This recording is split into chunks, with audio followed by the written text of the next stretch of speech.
few more questions.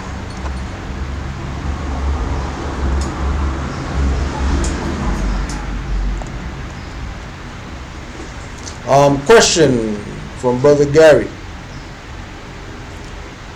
Brother Kudra, in your experience working for the private sector, if you are or have as a national, can you express what your experience was and were there, if any challenges made against regarding terminating W-4 if one was made, or in the process of signing paperwork for the job?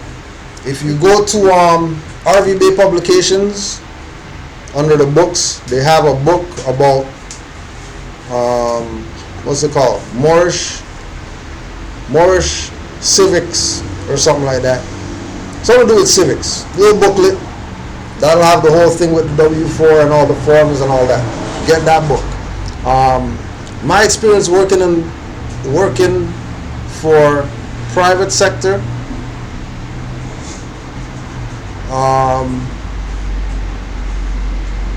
And the challenges, the biggest issue that we have is, as far as working as a national, is that the people who we're contracting with, because we're coming to them not as a corporation, they have a right not to deal with us because we're not a corporation. They don't have to deal with us, because they should really only be dealing with corporations if they're a corporation. Which is why when Moors proclaimed their nationality in the 1920s, they would have a job at the Moorish Manufacturing Company, or the Moorish Fishing Company, or the Moorish Candy Factory, or the Moorish School. Because if you have a nationality, you should be working for your nation. No different than Hindu guy comes over here, Hindu nationality, more than likely he's working under some Hindu guy that works for some sweatshop or whatever, because what else is he going to do?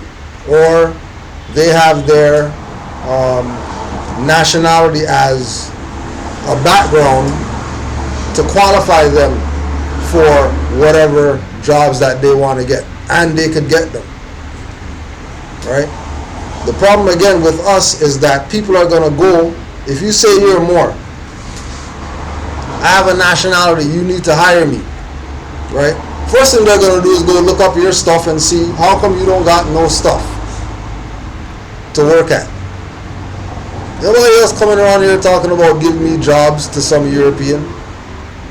They have their own people that have their own businesses that hire them. Yes, there's some that work for, we'll say the establishment, right? But whatever they work for, they're taking it back to their country anyways. So it's still not staying here. So they're still not really working for here, because they're taking the stuff that they get when they work with the European and they go back build their country up. Not staying here spending no fiat. Right? So one thing I know for sure is that you have to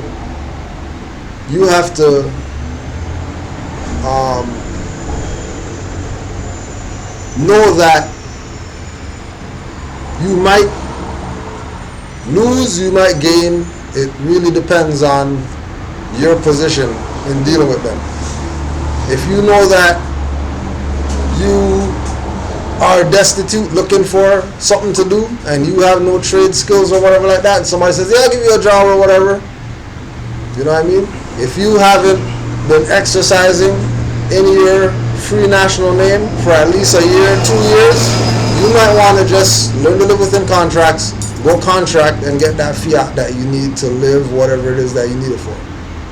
Because it's not like they're not, or they won't hire Moors, but they know, secondary is that they know that if they hire Moors, now they have to pay the taxes that the Moor was supposed to pay. They have to pay those taxes now, which they're not going to be open to paying the taxes, paying somebody else's taxes, because they've been so conditioned to let the people pay their tax for them. As soon as you start talking up about, well, no, I'm not paying no tax, I'm more or whatever like that, no problem. See you later. We'll get that nigger over there who has no problem paying tax. Yeah. And they'll just use him. You know?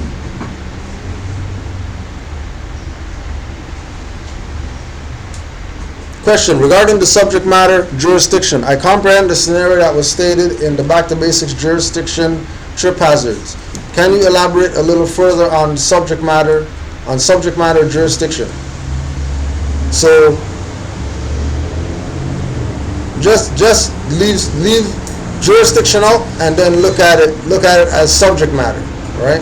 So subject matter is what's happening, what's going on in the proceeding. So when we say jurisdictional trip hazards with regard to subject matter jurisdiction, we're looking at situations where somebody, if we use tribunal for example, somebody goes in the tribunal and they say who they are for the record, and the magistrate starts talking about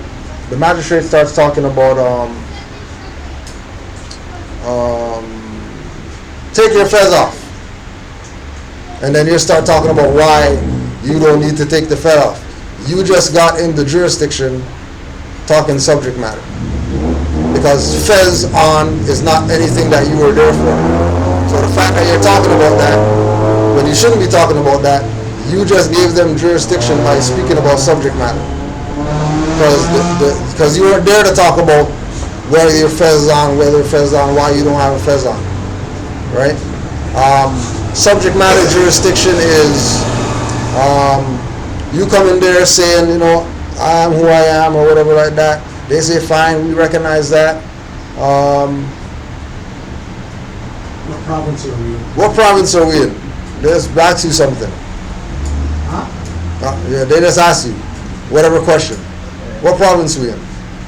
And you start answering. Well, we're not really in a province because, province is a corporation and you try to think you're spitting game or whatever.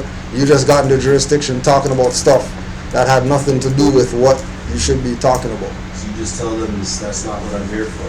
Exactly. That's the answer.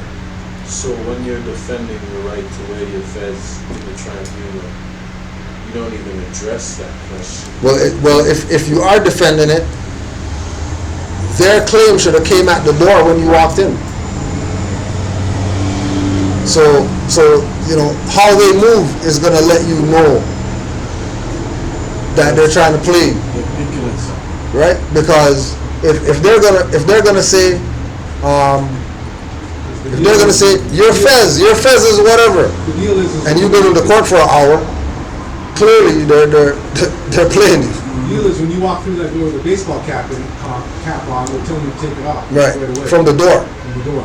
You walk in there with a fedora, they're telling you to take it off right at the door. Right. So they don't stop you from wearing your fez.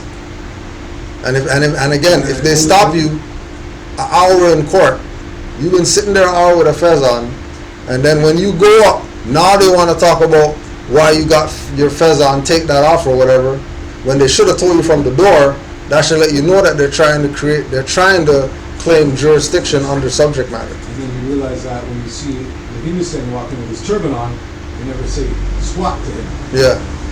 You never tell him to take his turban off. I bet you before I get I Yeah. get bored, and take my stuff off. Yeah. I have to get through the guys. From outside, he's telling me you gotta take it out. Yeah. You can't go in there with the judge like that. Yeah. And I goes to him, Like judging somebody. I said to him, listen, you're here to defend my ticket, not my hat. Not my hat. So don't even talk to me about my hat. Me and him will talk about that when we get in there. Right. As soon as we get in there, he looked up and he said, Mr. Whatever, is that religious reason? I said, okay, Your Honor, this end of story. That's it. End of story. Stand on religion. I just sling along some words and he don't even hear what I said. And that was it. Right. And he was telling me from outside, I cannot go in here like that. I said, listen, my friend, I didn't bring you here for this. I bring you here for that ticket in your hand.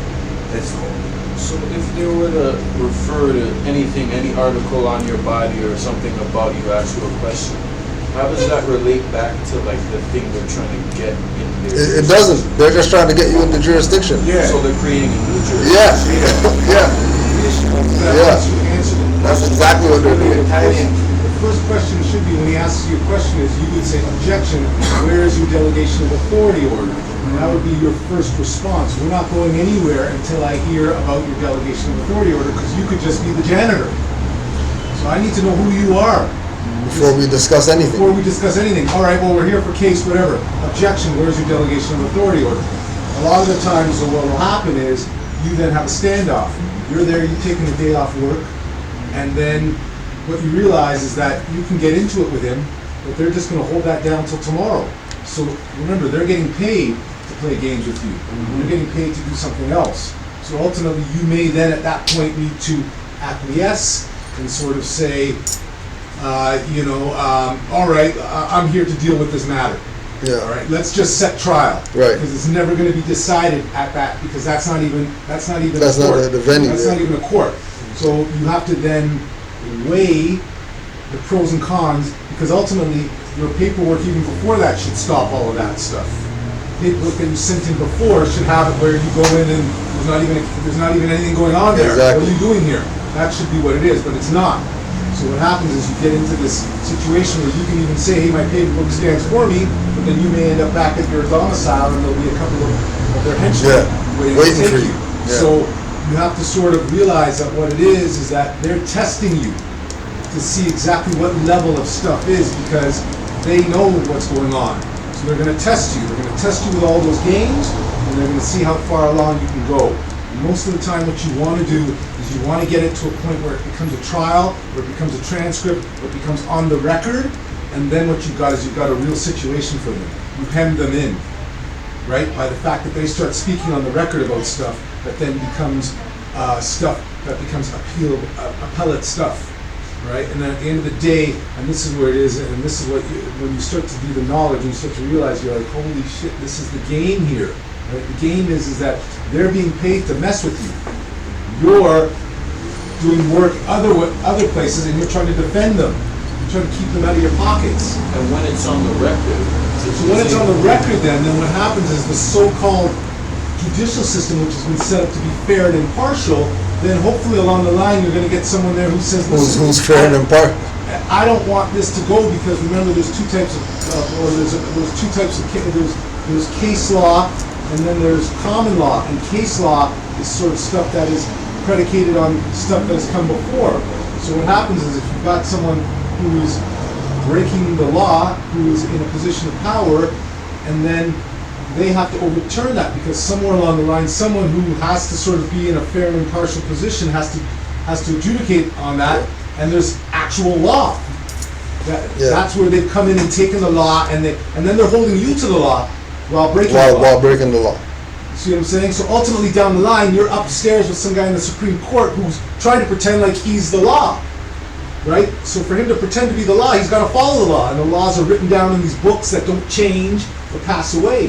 So then he's got to say, okay, well, my lower brother was messing around, and I got to throw this out, right? But they're never going to judge for you being a Moor and being a national, because that becomes case law and precedent, and then it's over for them, because then everything refers back to that precedent. To that case. Right? So all the time they're messing with you. So ultimately you're never looking to ever get a case where they're going to go, all right, as a Moorish national, you're out of here, and that's it. We judged on that, because they don't even have the power to judge that. It's not even in their purview. What they've really got to say is sorry, and they've got to call the mufti. Yeah. Or they've got to call the Grand Sheikh, who is the real law for us. But they keep trying to put you back into that black position, or that dead position, so that they can then say that, well, look, this guy doesn't even know who he is, right. So we got to look after him, because he can't gotta change take his care own of him because papers. he's incompetent. Right. So it's really a mind game, and that's where it is. It's this verbal joust that's going on all the time.